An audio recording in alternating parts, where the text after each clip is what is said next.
ঘন্টার বৃষ্টিতেই নর্দমার জলে ভাসল শ্রীভূমি। ছাতা হাতে মাঝ রাস্তায় বিক্ষোভে মহিলারা। ভোট নিয়ে দিল্লির এসি ঘরে সাংসদ কৃপানাথ। নরক যন্ত্রণা নিয়ে তীব্র ক্ষোভ বজেন্দ্র রোডে। নেতাদের পকেট গরম, কিন্তু সাধারণ মানুষের ভাগ্য নর্দমায়। ফাঁকা আশ্বাস আর নয়, শ্রীভূমি পুরসভাকে স্থায়ী সমাধানের আলটিমেটাম দিয়ে সড়ক অবরোধ। নমস্কার, আপনারা দেখছেন ঈশান বাংলা পয়েন্ট ব্ল্যাঙ্ক। যে শহরের নাম বদলে রাখা হলো শ্রীভূমি, একটানা বর্ষণে সেই শহরের শ্রী আজ নর্দমায় ভেসে গেছে। বছরের পর বছর ধরে চলে আসা এই চরম দুর্দশা মানুষ আর কতদিন মুখ বুজে সহ্য করবে?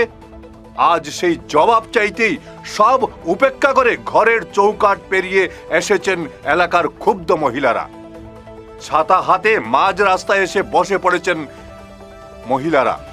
তিল তিল করে জমতে থাকা ক্ষোভ আজ রাজপথে আছড়ে পড়েছে।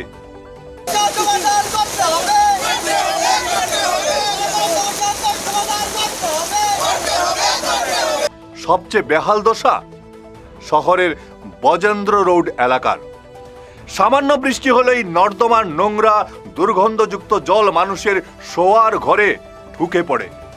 বছরের পর বছর এই নরক যন্ত্রণা সহ্য করতে করতে এলাকার মানুষের পিঠ আজ দেওয়ালে ঠেকে গেছে।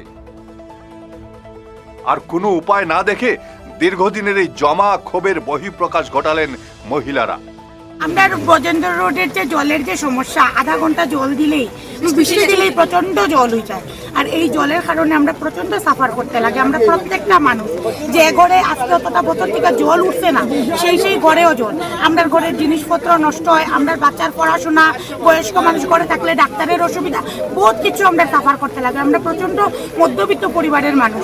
আমরা এরকম জিনিস যদি নষ্ট হয়, আমরা কটকরিয়া কিনা কিংবা বাচ্চারা যে এইভাবে সাফার হয়, এই সমস্ত কিছু আমরা মেকআপ করাটা আমরা পক্ষে সম্ভব হইয়া উঠে না।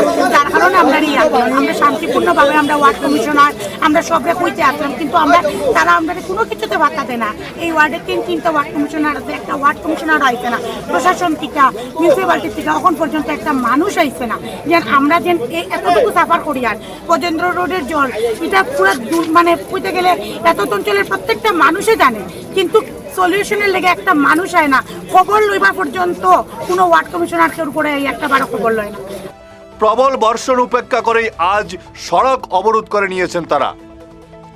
আর এই ক্ষোভের মূল নিশানায় শ্রীভূমি পুরসভা এবং এলাকার সাংসদ কৃপানাথ মালা।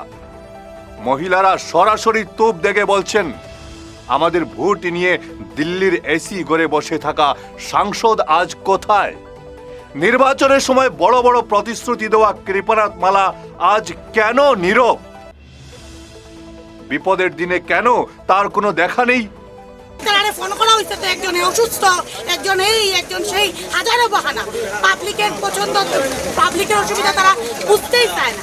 খালি ভোট চাইবার সময় তারা আর আমরা ভোট দিবা, আমরা এই করবো, আমরা সেই করবো, কিন্তু করার নামে কিচ্ছু।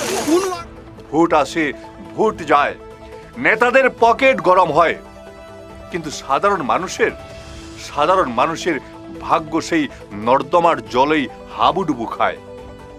বছরের পর বছর ধরে বঞ্চনার শিকার হয়ে আজ পূর্ত সড়ক অবরোধ করলেন মহিলারা। তাদের এই তীব্র স্লোগান আসলে ঘুমন্ত প্রশাসনের গালে একটা মস্ত বড় থাপ্পড়। প্রশ্ন একটাই, এই স্লোগানের আওয়াজ কি পৌঁছাবে কুম্ভকর্ণের মতো ঘুমে আচ্ছন্ন পুরসভা আর সাংসদের কানে? বজেন্দ্র রোডের মহিলারা সাফ জানিয়ে দিয়েছেন, কোনো ফাঁকা আশ্বাস নয়, এবার স্থায়ী সমাধান চাই। ড্রেনেজ ব্যবস্থার আমূল সংস্কার না হলে রাস্তা ছাড়বেন না তারা। আমরা বহু চেষ্টা করছি, আমরা সব প্রবলেম করবার চেষ্টা করতে, কিন্তু কেউ আইছে না। তখন আজকে আমরা বাধ্য, আমার মেয়েও এই স্কুলে পড়ে, আমরা যতদিন এখানে সবের বাচ্চা এই স্কুলেই পড়ে, কিন্তু যত সময় পর্যন্ত আমরা কোনো সমাধান হইতো না, কোনো বাচ্চা স্কুল থেকে বেরিয়ে পারতো না, আর কোনো গার্জিয়ানও বাচ্চার কাছে যেতে পারতো না। তখন প্রশাসনে যা করবার করিলাম, আমরা জেলে যাইতেও রাজি আছি, কিন্তু আমরা সমাধান লাগতো। নচেত এই ক্ষোভের আগুন আগামী দিনে আরো ভয়ঙ্কর রূপ নেবে, এমন হুঁশিয়ারি দিয়েছেন এই আন্দোলনকারীরা। ধন্যবাদ।